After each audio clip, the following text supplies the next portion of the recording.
The voice of Sherry， dü人的香。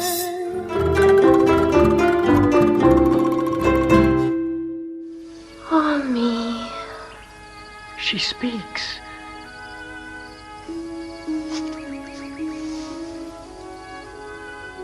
Oh, speak again, bright angel. Oh, Romeo, Romeo. Wherefore art thou, Romeo?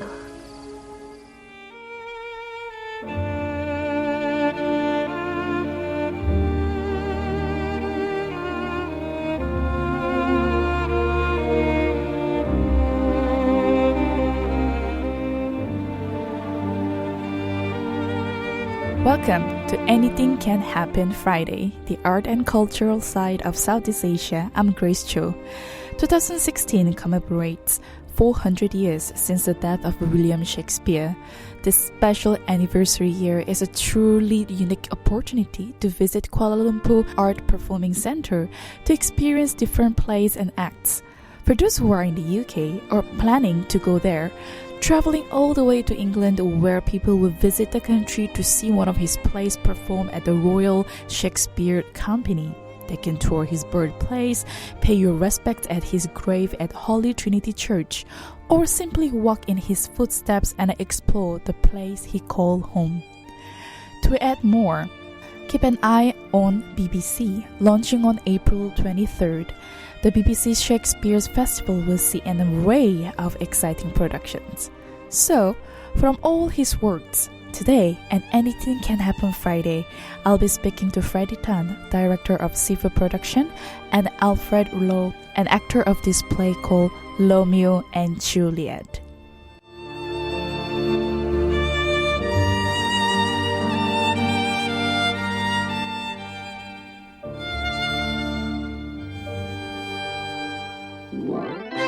Anything Can Happen Friday, the art and cultural side of Southeast Asia.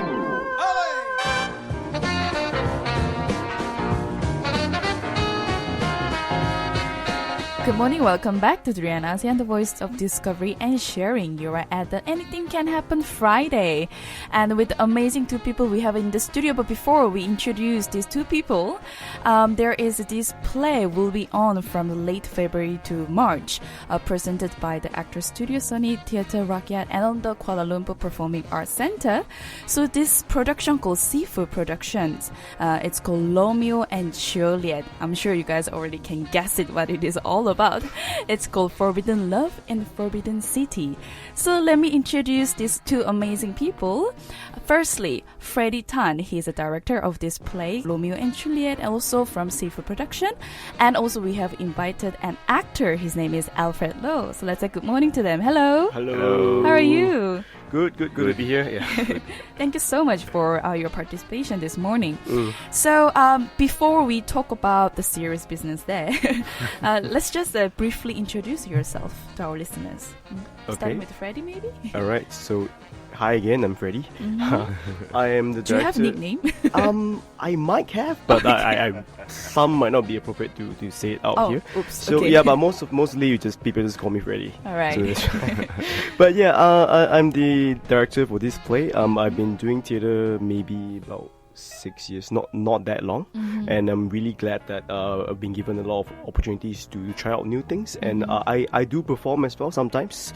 Yeah, and it's very excited to be able to do this show, and also to direct, and also technically I'm also the co-writer of this play, where we can just adapt one of the Shakespeare's most popular and play. famous. Yes, right? and famous, and we just have our own twist to it. So yeah, it's going to be very interesting.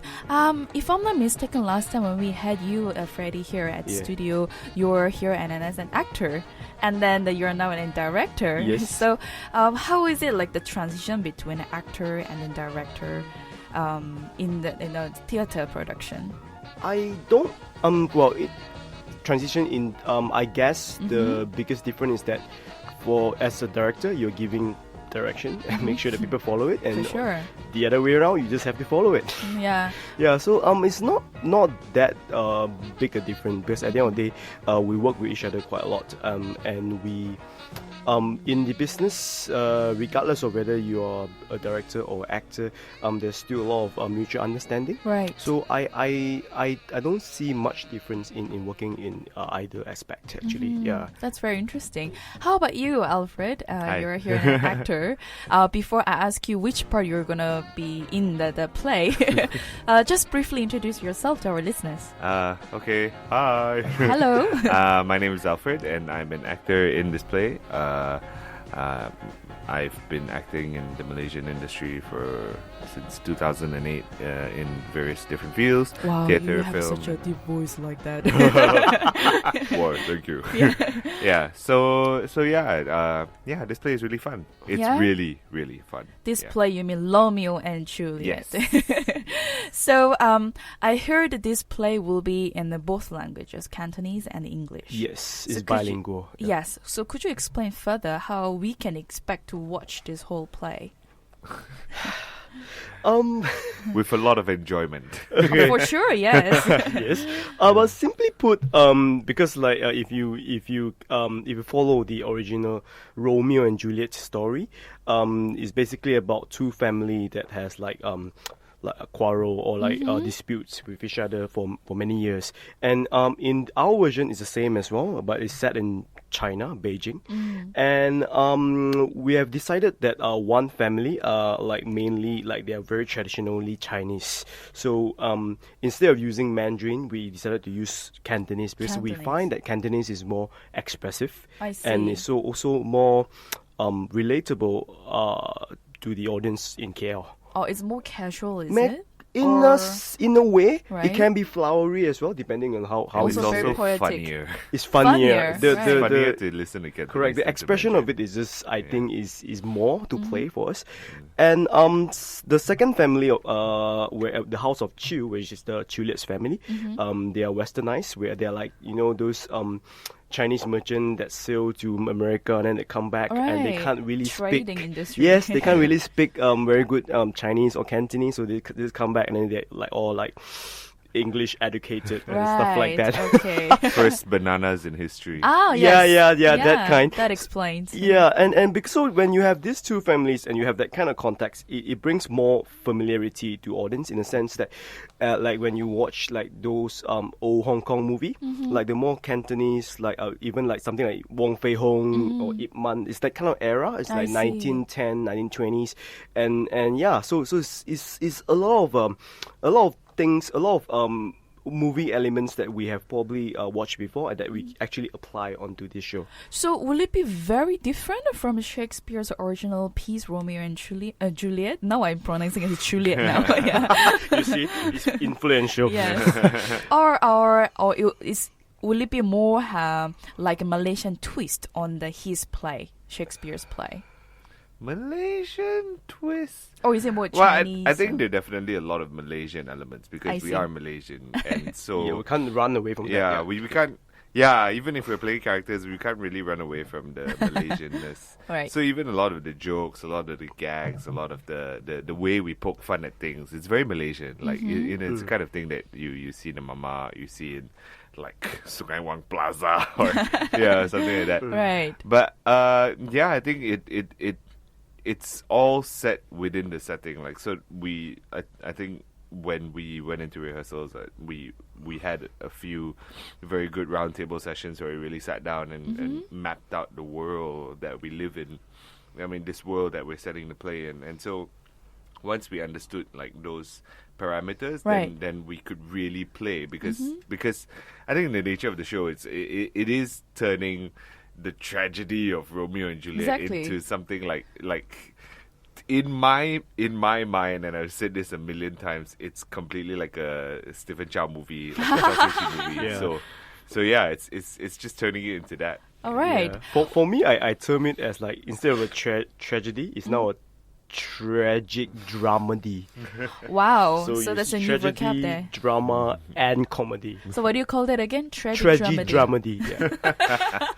Interesting, It's a new Freddy. term, yeah. Well, before that, right, before we talk more about the play and perhaps the production side, the name itself, Mio and Chiu Liet, how did it come about? I mean, it sounds very similar to Romeo and Juliet for sure. Yeah. Is it very famous, a Chinese name or? Well, I don't think they're that famous, but I'm sure you can find a couple of Lo Mio.